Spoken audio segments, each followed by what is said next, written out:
సోలాపూర్ పట్టణానికి చెందిన విశ్రాంత ఉపాధ్యాయులు శ్రీ దేవనపల్లి ఓగన్న కవిగారు రచించిన యోగన్న శతకం అనే సంపుటిని వ్యాకరణ పండితుడైన శ్రీ కుందారపు గురుమూర్తి, తెలంగాణ అకాడమీ తొలి అధ్యక్షులు డాక్టర్ నందిని సిద్ధారెడ్డి, కేంద్ర తెలుగు సాహిత్య అకాడమీ అధ్యక్షులు డాక్టర్ కాళేశ్వరం శంకరం, ప్రముఖ సాహిత్యవేత్తలు ఏనుగు నరసింహారెడ్డి, సినీ గేయ రచయిత శ్రీ సాధనాల వెంకటస్వామి, మహితి సాహితీ సంగమం యొక్క డాక్టర్ అడగుపుల సద్దయ్య మొదలగు వారి చేతుల మీదుగా రవీంద్ర భారతి హైదరాబాద్లో తేదీ 18/2/2024 ఆవిష్కరించారు.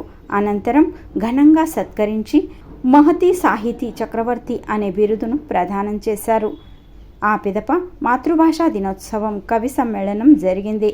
కవులు తమ కవితలను వినిపించారు. అంతకు మునిపే ఓగన్న గారికి ఛత్రపతి శివాజీ మహారాజ్ పురస్కారం లభించింది.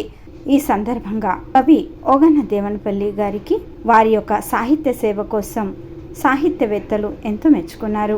పురాంజలి news group founder Shri Dayanand Mamdal గారు నాకు వచ్చిన పురస్కారాలను వారి యొక్క ఛానల్లో ప్రసారం చేయాలని నా యొక్క మనవి. నేను మొన్న హైదరాబాద్లో రవీంద్ర భారతిలో ఏర్పడినటువంటి కవి సమ్మేళనం హాజరయ్యాను. అందులో నా కవిత చదివాను. నేను రాసినటువంటి యోగన్న శతకముకు వాళ్ళు అవార్డును ఇచ్చారు. దానికి బిరుదు ప్రదానం కూడా చేశారు. ఆ బిరుదు పేరే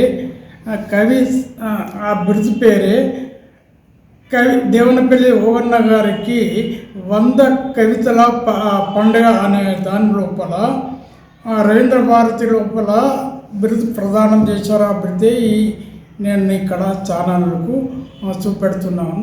అంతేకాక అంతకుముందు కూడా ఛత్రపతి శివాజీ మహారాజ్ పురస్కారము తీసుకున్నాను. అది కూడా చాలా గొప్ప విషయము. ఆ విషయం గురించి కూడా మామ్డాల్ గారికి నేను వినంతి చేయడం ఏమనగా న్యూస్ ఛానల్లో దాన్ని కూడా ప్రసారం చేయాలని కోరుతున్నాను. అందువల్ల ఈ స్వరాంజలి న్యూస్ గ్రూపు 3 పూలు 6 కాయలు కాయాలని కూడా నా యొక్క అభిమతమును తెలియజేస్తున్నాను.